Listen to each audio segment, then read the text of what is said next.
Warahmatullahi wabarakatuh.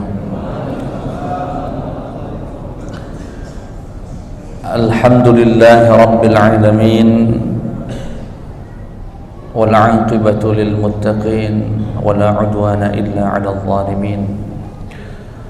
Wa afdhalus salati wa atammut taslimi 'ala sayyidil mursalin nabiyyina Muhammadin sallallahu alaihi wasallam wa ala alihi wa sahbihi ajma'in, amma ba'd. Jamaah salat maghrib menanti salat isya yang dimuliakan Allah subhanahu wa ta'ala, alhamdulillah, puja dan puji syukur tak henti-hentinya kita persembahkan kehadirat Allah subhanahu wa ta'ala, karena tak berhenti pula nikmat Allah tercurahkan kepada kita. Semoga Allah membimbing, memberikan petunjuk, kemudahan agar kita digolongkan min ibadihi syakur, di antara hamba-hambanya yang pandai bersyukur. Amin ya rabbal alamin. Salawat beriring salam terlimpah curahkan kepada suri tauladan kita Nabi Yuna Muhammad sallallahu alaihi wasallam. Semoga yang hadir pada kesempatan ini diizinkan Allah membersamai Rasulullah di surganya Allah subhanahu wa ta'ala. Amin ya rabbal alamin. Jamaah sekalian yang dimuliakan Allah, yang dirahmati oleh Allah subhanahu wa ta'ala, kita lanjutkan kajian kita bulan lalu berupa nasihat, petunjuk, arahan bagi seseorang yang meniti jalan untuk menggapai ridha Allah subhanahu wa ta'ala. Saya yakin semua yang hadir di sini tanpa terkecuali rajin sholat, rajin mengaji, silaturahim dan lain sebagainya, tujuannya untuk mendapatkan ridha Allah subhanahu wa ta'ala. Namun karena perjalanan ini panjang, selama hayat masih dikandung badan, ya ujian, tantangan, berpalingnya hati itu masih besar terjadi sampai betul-betul ajal ini datang.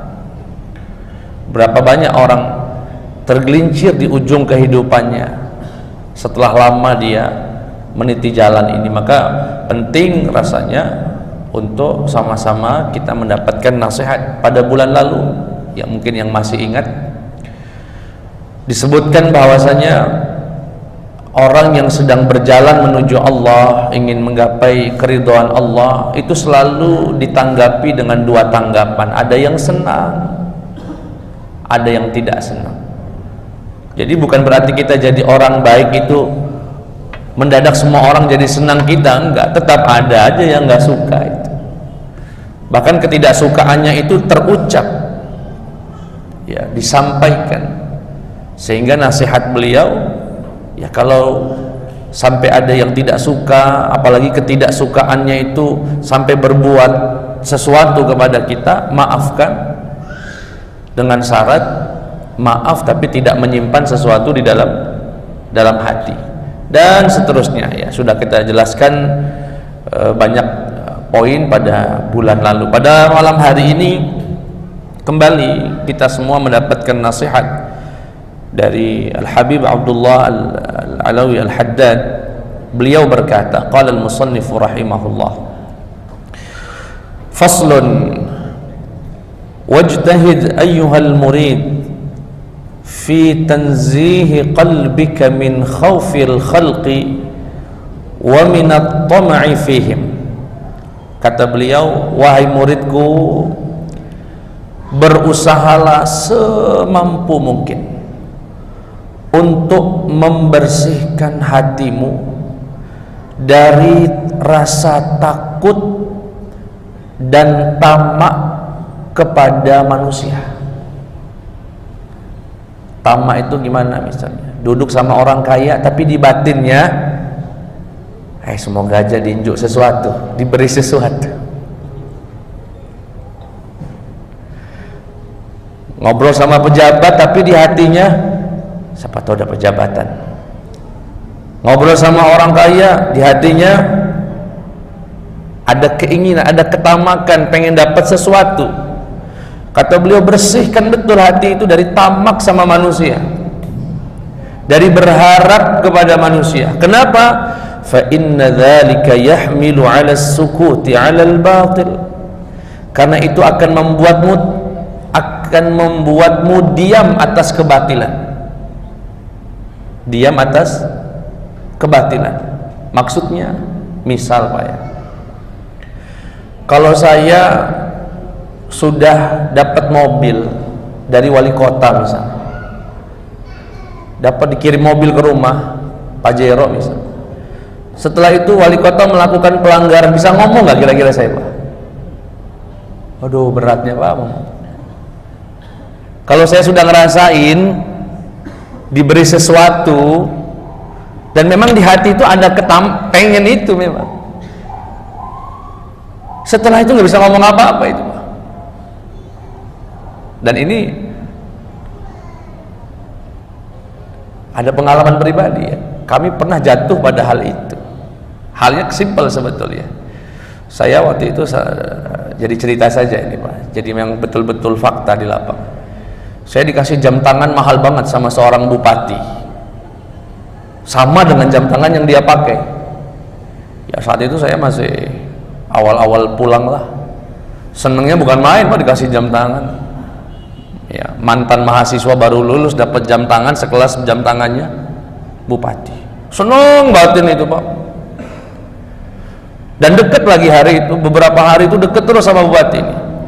Suatu ketika kita ngisi acara, saya mendampingi beliau di satu masjid. Setelah saya sedang menyampaikan atau menunggu jatah saya untuk menyampaikan, beliau ngerokok di masjid. Biasa minta Satpol PP-nya, asbak rokok. Wah, gaya bupati, rokok. Saya di situ nggak bisa ngomong apa-apa Pak. Aduh, rasanya hina, pengen ngomong takut, nggak ngomong batin kesel gitu Pak. Kalau sudah ada di hati itu apa, kan saya dikasih jam ini kan harapannya apa Pak? Ya kalau habis ini jam tangan besok apa kira-kira kan gitu. Kalau dikasih mobil, kasih rumah, kasih tanah, adanya rasa tamak itu membuat saya diam 1000 bahasa, nggak bisa berbuat apa-apa. Ini yang beliau takutkan, hati-hati wahai muridku, jangan sampai di hati itu ada rasa pengen sesuatu dari manusia, karena sejak itu kamu sedang mengunci mulutmu untuk berkata yang benar.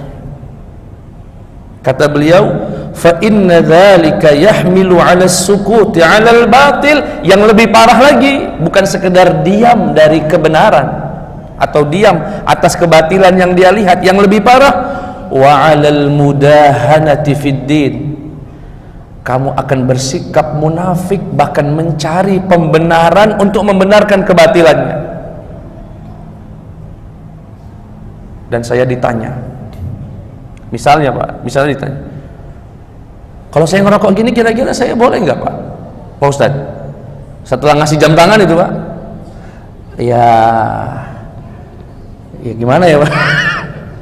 Mulai, bahkan kalau naudzubillah sampai tamak itu betul-betul menjiwai saya, mungkin saya nggak apa-apa sekali-kali Pak Bupati, Pak Bupati kan pemimpin di sini, nggak apa-apa. Insya Allah Allah maklumin, Allah kan maha pemaaf. Naudzubillah min dzalik. Dan kejadian betul Pak, kejadian ini saya cerita, saya pengalaman pribadi. Jadi ketika saya baca kitab ini, ya Allah, betul. Tahu-tahu setelah safari Ramadan waktu itu Pak, beliau lagi gini sambil dengar ceramah, matikan, ngidup lagi, matikan. Begitu ada sesi tanya jawab, ada jamaah berani Pak, Assalamualaikum Pak Ustadz. Waalaikumsalam warahmatullah. Saya simpel aja nanyanya, iya, apalah hukum merokok di dalam masjid? Bupati lagi begini Pak, waduh, mampus saya langsung. Itu Pak, saya gejolak di batin itu Pak. Ya namanya manusia Pak ya, proses. Masih ada rasa pengen dapat sesuatu dari bupati. Tapi satu sisi saya tahu teori ini nggak bener ini. Saya ya gemeteran juga mau ngomongnya itu Pak. Ini baru bupati, kalau presiden gimana coba? Bener semua pokoknya nanti. Tapi saat itu saya sadar, Allah kasih saya kesadaran dan saya minta doa, ya Allah, Rabbi syrah li sadri wa yassir li amri wa hlul 'uqdatam min lisani yafqahu qawli. Saya pegang mic itu Pak, ya Allah kasih petunjuk. Pak Bupati dan jamaah sekalian yang dimuliakan Allah Subhanahu wa taala, masalah merokok di dalam masjid ini sebetulnya menjadi sumber pahala jariah Pak Bupati kalau bisa memberikan edaran dengan tanda tangan Pak Bupati dilarang merokok di masjid. Ini pahala Pak. Betul Pak Ustadz, dapat saya pahala. Betul. Dipanggil itu Pak pejabat itu. Besok keluarkan bupatinya. Dilarang merokok dalam masjid. Wah, gaya raja itu Pak kan jempah. Saya bayangkan kalau saya nggak sanggup saat itu, Allah nggak ngasih kekuatan di batin, mungkin saya ngomong, ya ngerokok ini ya gimana ya, udah jadi kebiasaan ya. Nggak bisa ngomong apa-apa Pak. Dan orang-orang batil tahu ini Pak kelemahan di sini nih. Ujuk-ujuk ngasih Alphard aja, bingung mau ngomong apa coba Pak. Ditolak saya, diterima nanti nggak bisa ngomong apa-apa.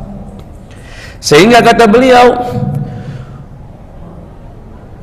ketamakanmu, harapanmu mengharap sesuatu dari seseorang, dari manusia, siapapun dia, membuatmu tak bisa berbicara, menyampaikan kebenaran.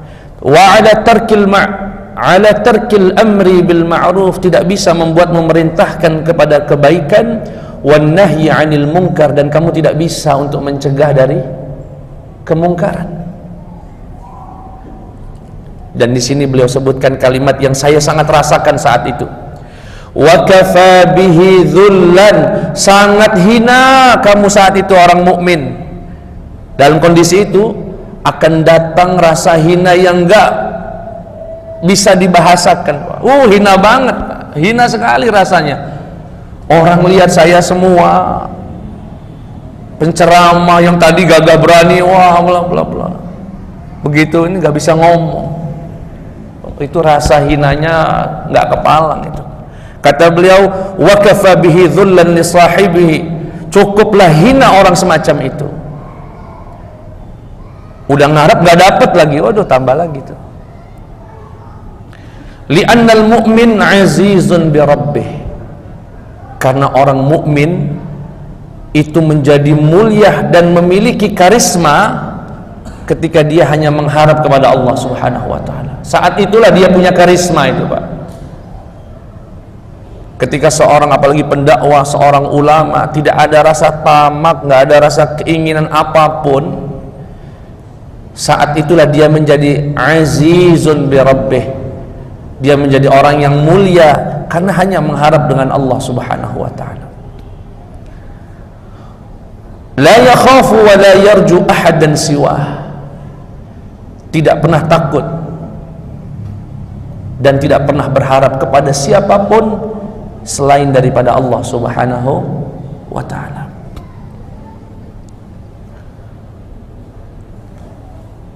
Dan ini bentar lagi masa-masa kampanye. Saya kurang lebih 1 minggu lalu ditelepon oleh seorang tim sukses lah. Pak Ustadz, siapa ini? Pak ini sebut namanya.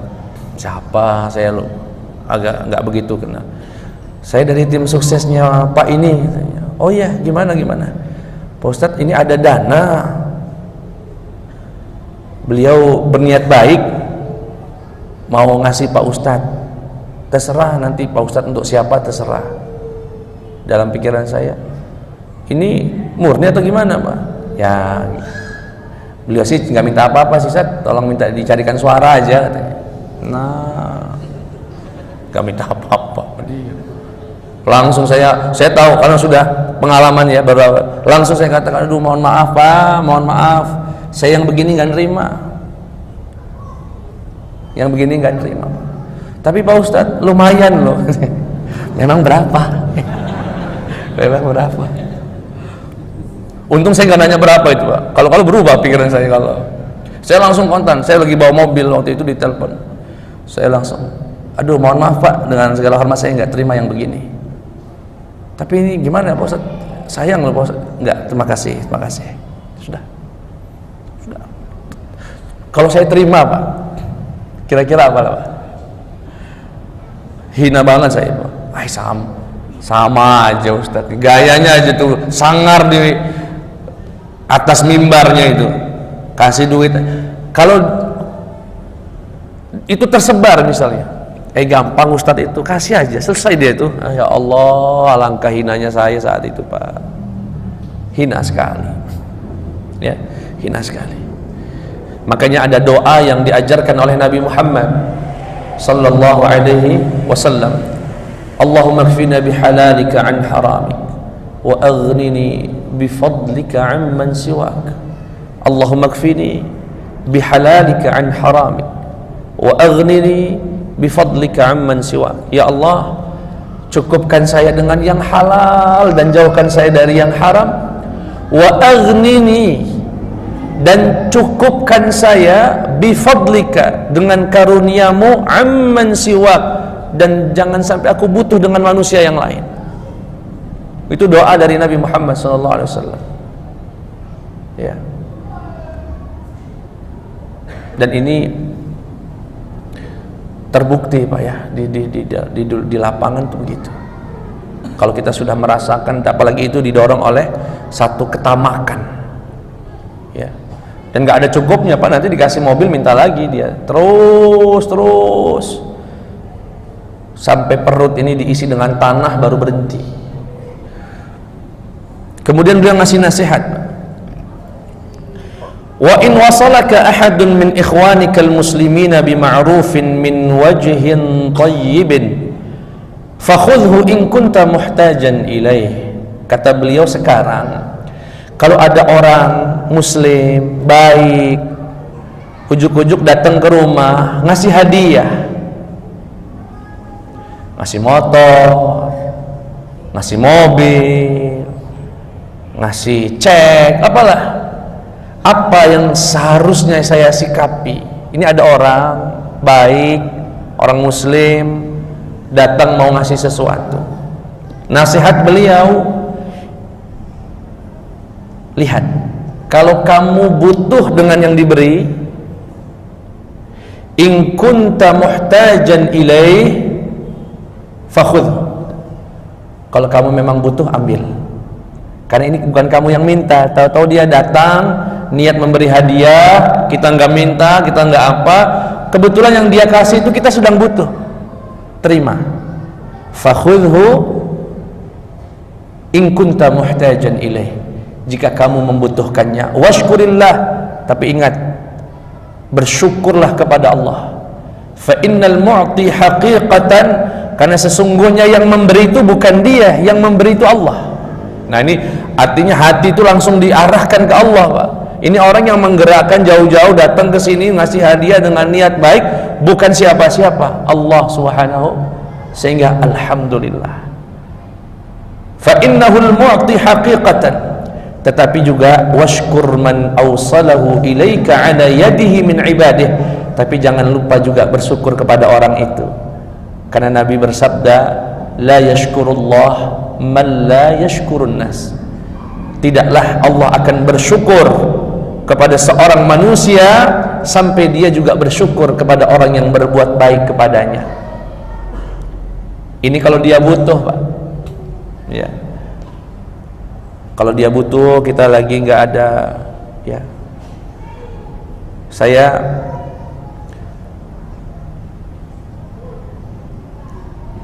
sedang berproses bangun pesantren.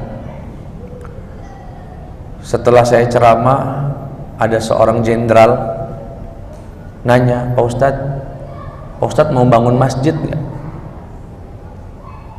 Saya, ya mau. memang saya sedang berproses Pak. Ayo Pak Ustaz, ditariknya tangan saya. Singkat cerita saya dikasih sekian ratus juta. Saya katakan terima kasih. Saat itu saya ingat pesan ini Pak. Saya nggak minta. Dia kadang-kadang orang semacam itu Pak, orang yang punya harta, dia bingung mau ke siapa ngasihnya. Saat itu saya terima dan langsung saya serahkan untuk pembangunan pesantren. Ini pesan beliau dan berterima kasih. Washkurillah. Tetapi kalau kamu nggak butuh, dia ngasih, kita nggak butuh. Mobil dikasih, kita udah punya. Ya. Wa illam takun laka hajatun ilaih. Sekarang kalau ada orang ngasih hadiah dan orang itu orang baik, bukan orang yang sudah terindikasi, lain cerita. Memang orang muslim baik, pengen sedekah, pengen bantu mungkin dakwah seorang ustadz mungkin dan sebagainya. Dan sekarang kalau dia datang, kamu nggak butuh dengan pemberiannya. Di sini fangzur, pelan-pelan, jangan cepat ambil keputusan. Perhatikan, fa in wajadtal aslah liqalbika akhdahu fakhudhu. Jika itu sangat baik, sangat maslahat untuk hatimu, ambil. Tapi kalau tidak, tolak dengan cara yang baik sehingga dia tidak tersinggung. Ada orang, assalamualaikum, waalaikumsalam. Pak Haji, silakan Pak Haji. Ya Pak Ustadz, ini saya lagi ada rezeki Ustadz. Saya terpikir kepada siapalah saya mau ngasih rezeki ini. Saya pengen berbagi Ustadz. Ustadz, mohon berkenan Ustadz, nerima ini saya ada sedikit hadiah. Rupanya yang dikasih kebetulan kita lagi butuh. Ambil, terima kasih. Ya, dan jangan lupa itu semua dari Allah Subhanahu wa taala. Sekarang kita nggak butuh, mau dikasih rumah misalnya, sedangkan kita sudah punya rumah. Beda ya, butuh sama mau itu. Harus tahu dia. Begitu dia merasa nggak butuh, kita lihat, tanya hati ini, kira-kira lebih maslahat untuk hati. Sanggup nggak nanti kalau saya terima ini, kemudian bapak ini melakukan kesalahan misalnya, sanggup nggak negur dia? Kalau nggak sanggup, tolak. Kalau kamu masih sanggup, terima. Tapi kalau tidak sanggup, maka ditolak dengan cara yang baik, agar jangan sampai menyakiti, hatta bihaitsu la yankasiru qalbul mu'ti fa inna hurmatal muslim 'indallahi 'azimah. Karena kemuliaan seorang muslim itu azimah. Orang baik Pak, jangan disakiti. Sudah kita tolak dengan cara yang kasar. Oh enggak, bapak ini kayak nggak ngerti saya itu nggak nerima hadiah. Jangan. Mohon maaf Pak Haji, Pak Haji niat datang ke sini jauh-jauh, insya Allah semuanya pahala. Tapi mohon maaf Pak Haji, kayaknya ada yang lebih butuh. Boleh nggak kira-kira kalau Pak Haji berikan saja ke orang ini misalnya, orang itu lebih butuh dari saya. Luar biasa orang itu. Dia akan mendapatkan kemuliaan yang tidak bisa dibayar dengan apa-apa. Kalau dia sanggup menolak itu, karena dia melihat ada seseorang yang lebih membutuhkan. Dan ini diserahkan kepada masing-masing. Hati kita sanggup nggak? Kalau sudah dikasih nanti takut ya, khawatir yang dikhawatirkan di atas tadi kita nggak bisa lakukan. Ya, ini jika kita tidak membutuhkan. Sekarang beliau menambahkan satu nasihat, wa iyyaka waradda lisyuhrah wal akhdha bisyahwah. Hati-hati betul, jangan juga menolak biar dikenal orang. Beda kalau ustadz itu mah nggak pernah nerima dia. Nolak, tapi harapannya biar dikenal orang, ulama yang zuhud, ulama yang gak cinta dunia. Ini lebih bahaya lagi Pak. Memang permainan hati itu luar biasa Pak. Kayak serba salah perasaan. Nerima katanya nggak boleh, Nolak katanya nggak boleh. Sebetulnya bukan nggak boleh, tetapi jika motivasinya menolak agar dianggap ustadz yang lebih suci, yang lebih zuhud, maka hati-hati. Bahkan beliau berkata, mengambil dengan syahwat hadiah itu lebih ringan bahayanya daripada menolak tapi biar dikenal orang. Pelan-pelan Pak ya. Kata beliau, kalau nolak bukan karena kamu ingin dikenal, dipuji sebagai Masya Allah, ustadz yang tidak cinta dunia, ustadz yang gak bisa digoyang, ustadz yang idealis, ustadz yang berprinsip. Jangan menolak karena itu. Sama, jangan juga menerima karena nafsu. Oh Masya Allah, pas, bagus. Makasih. Nafsu, pengen betul hadiah tersebut. Tapi kata beliau, wala an ta'khudhahu bisyahwah khairul laka min an taruddahu lisyuhra bizzuhdi wal i'radi 'anil nas. Bahkan kalau boleh dibandingkan, orang yang mengambil hadiah tadi atau pemberian tadi dengan syahwatnya, dengan ketamakannya tadi, memang pengen itu bahayanya lebih ringan daripada orang yang menolak tapi biar dianggap zuhud, biar dianggap ini mah ulama luar biasa, ini wali Allah kalau ini mah. Wah. Tapi yang tahu Pak, ini hati-hati, yang tahu dia ngambil dengan syahwat atau menolak karena syuhra cuma dia. Kita yang lihat nggak boleh menilai. Ini kadang-kadang kita suka nilai juga. Ustadz itu galak juga, kalau bahasa Palembang tuh galak juga kalau dinjo. Mau juga dia tuh kalau dikasih. Kita yang nilai, padahal yang lebih tahu ini maslahat atau tidak ya si ustadz tadi. Dan jangan sampai nasihat ini Bapak Ibu anggap ini mah nasihat untuk para asatid, kalau kami mah nggak kena ini. Enggak Pak, sama aja. Ya, Bapak juga termasuk. Punya tetangga misalnya nggak pernah sholat, akrab sama kita, sering traktir, Bapak terima terus traktirannya. Dia mah nggak sholat, pas sudah waktu sholat lagi makan, mau ninggalin tuh nggak enak rasanya, karena udah kenyang perutnya. Dan itu subhanallah ya, permainan hati yang sangat membahayakan, dan setan bisa masuk ke dalam pintu-pintu celah-celah tersebut. Di ujung nasihatnya beliau berkata, was-sadiq. Mungkin kita Pak ya agak sulit mencerna ini.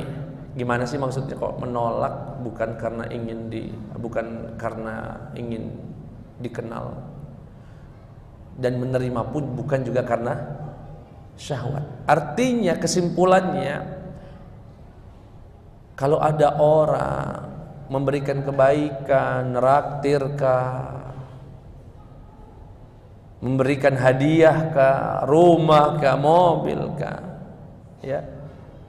Kalaupun Bapak Ibu menolak, saya menolak, pastikan menolak itu karena demi menjaga agama kita, menjaga izzah, kemuliaan kita sebagai seorang mukmin, bukan karena ingin dianggap bla bla bla.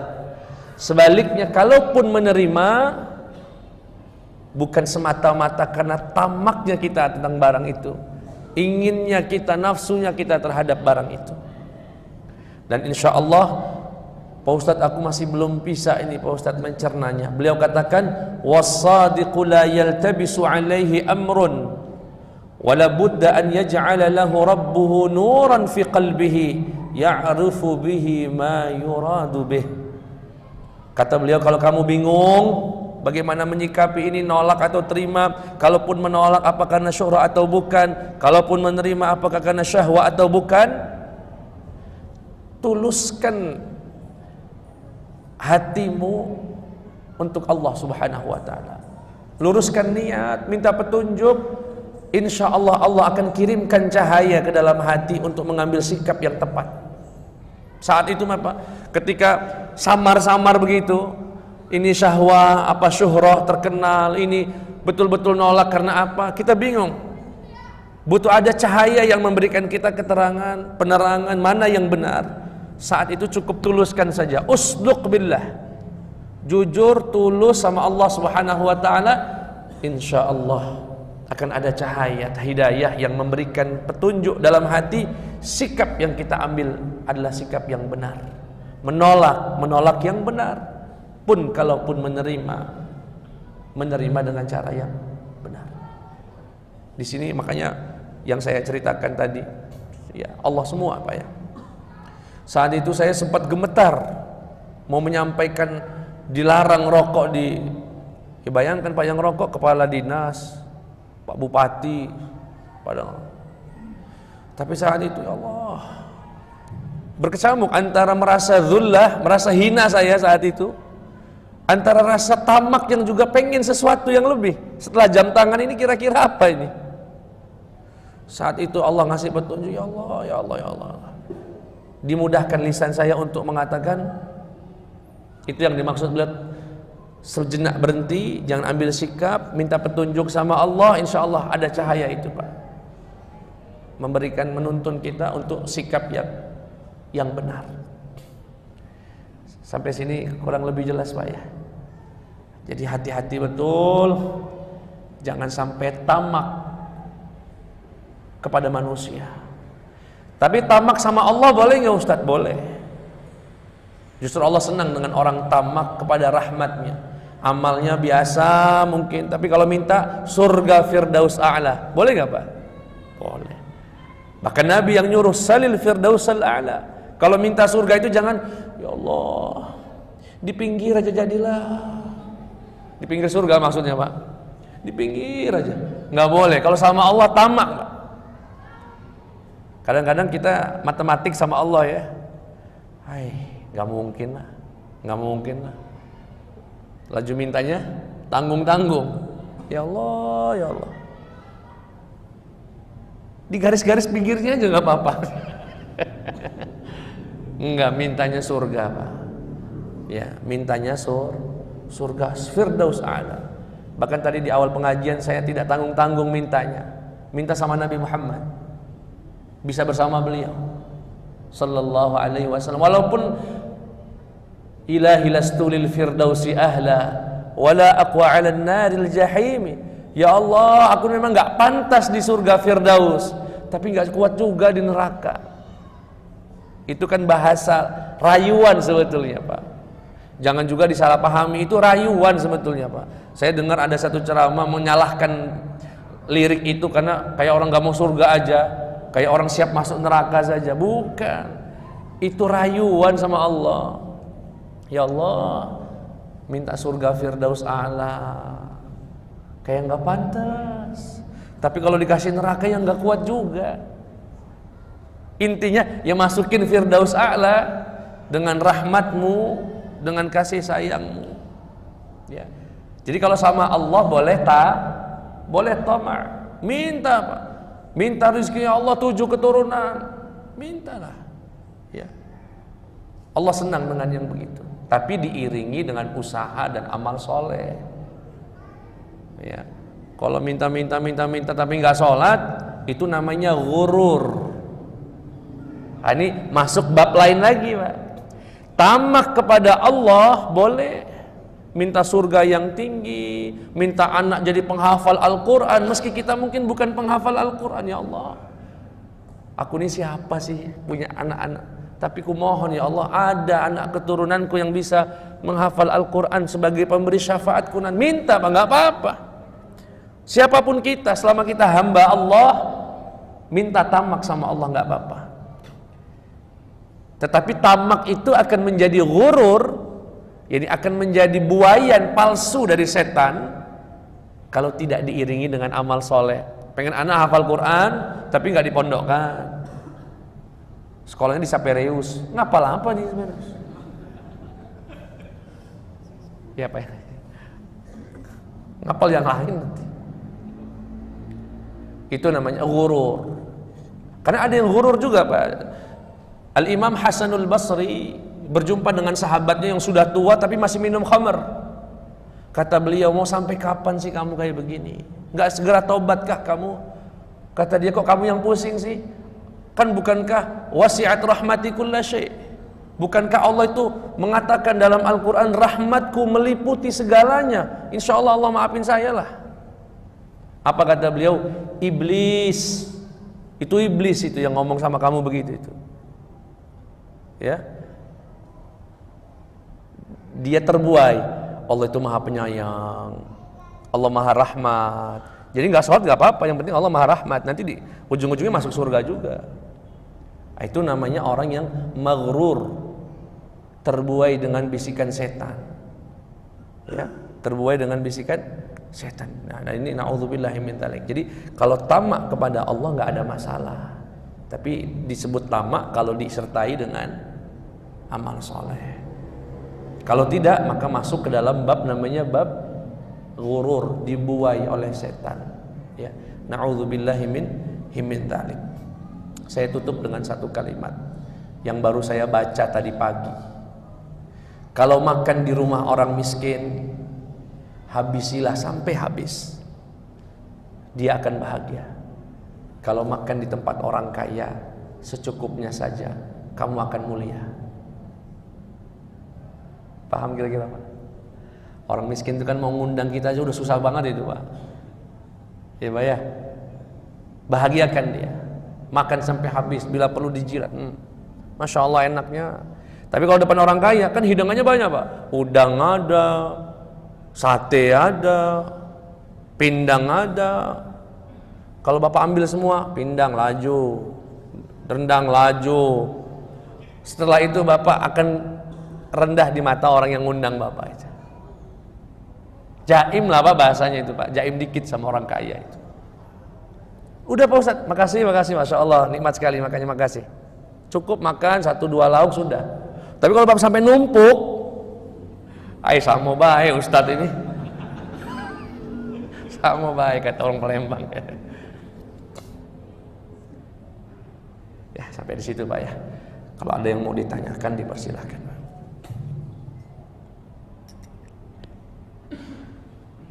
Di luar materi mungkin boleh juga. Silakan.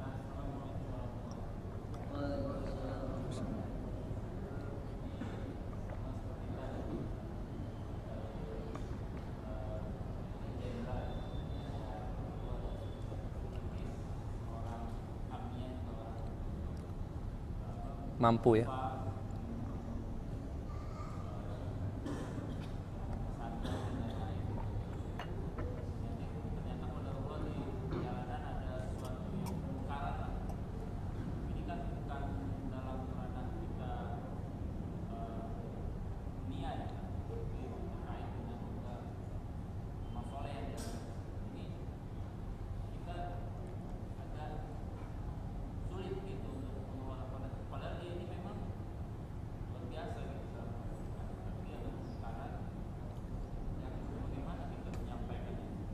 Iya. Saya mungkin yang lain nggak dengar suara antum ya. Mungkin kalau saya tidak salah tangkap dari pertanyaannya, dan ini pengalaman terjadi saya setelah ceramah, tahu-tahu datang seseorang, Ustadz saya mau dukung Ustadz. Masya Allah, makasih Pak Haji, gimana? Saya ada 25 hektar tanah, Ustadz mau nggak? Kira-kira bayangan tuh Pak, 25 hektar di kota Palembang. Saya langsung tahan, kalau fitrah saya sebagai manusia laju Pak Haji gitu. Tapi saya tahan betul. Kenapa? Ya, saya belum kenal orangnya siapa, apa tujuan dia di balik itu, sehingga saya minta kenalan. Pak Haji, kalau memang ini saya ketemuan dulu, ngobrol. Seperti tadi, saya kekhawatiran rupanya beliau ini tokoh politik, saya nggak tahu rupanya. Ngasih saya begitu, saya nggak bisa ngomong apa-apa. Tapi begitu saya telisik, enggak, bukan siapa-siapa, ya orang kaya, memang punya harta, bla bla bla bla. Tapi ya saya ada firasat waktu itu. Saya minta beliau untuk mengistikharahkan lagi kebaikan itu. Minta istikharah di sini artinya bukan sholat minta petunjuk, karena ini jelas baik. Tapi bermusyawarah dengan keluarga. dan terbukti keluarganya nggak terima. Dianya mau, anak-anaknya nggak mau, nanti saya digugatnya lagi sama anak-anaknya. Pastikan dulu. Walaupun pada akhirnya ya alhamdulillah komunikasi masih baik ya. Memang ya itu ujian ya, ujian kita kalau lagi berjuang itu beda tipis memang antara ini sebetulnya maslahat. Kan tadi ada masalah, betul nggak ini masalah pondok ini misalkan masalah, tapi satu sisi ada nafsu pribadi. Nah di sini betul-betul sekali lagi usduk ma'allah, tuluskan niat. Memang ya Allah, kalau memang ini ridha Engkau, tolong berikan petunjuk sikap yang benar nih gimana nih, begitu ya. Kalau sampai pada nggak bisa ngucap kebenaran padahal dia melakukan kemungkaran, Allah bisa ngasih jalur rezeki kita dari yang lain. Bumi ini luas sekali, Allah bisa gerakkan hamba-hamba Allah yang lain untuk bisa bantu kita, ketimbang menerima dari satu orang yang kita nantinya nggak bisa berbuat apa-apa ya. Makanya jujur, bantuan-bantuan dari pejabat saya nggak terima biasanya, kecuali apalagi atas nama jabatan. Kejamnya di negeri tercinta ini, pondok masjid itu dikira, kalau kita mengiranya nggak mungkinlah dia mau ngambil dari bantuan untuk masjid. Oh enggak, justru masjid pondok itu lahan subur. Tanda tangan wali kotanya 100 juta, nyampe ke kita 60. Suruh tanda tangannya 100. Makasih Pak, ambil aja bawa pulang. Itu banyak itu Pak.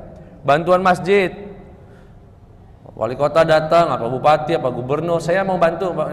100 juta. Ah, senang kita tepuk tangan semasjid itu. Besoknya ngurus. Datang suruh ke dinas ini, kurang 10. Datang sini, kurang 10 lagi. Ujung-ujungnya setinggal 50. Tinggal 60. Ah, naudzubillah min dzalik itu Pak. Itu untuk masjid Pak, apalagi nggak masjid. Ya. Jadi menurut saya kalau memang sampai kemungkaran, nah itu lebih mahal daripada bantuan-bantuan itu. Allah bisa kasih dari pintu yang lain. Ya.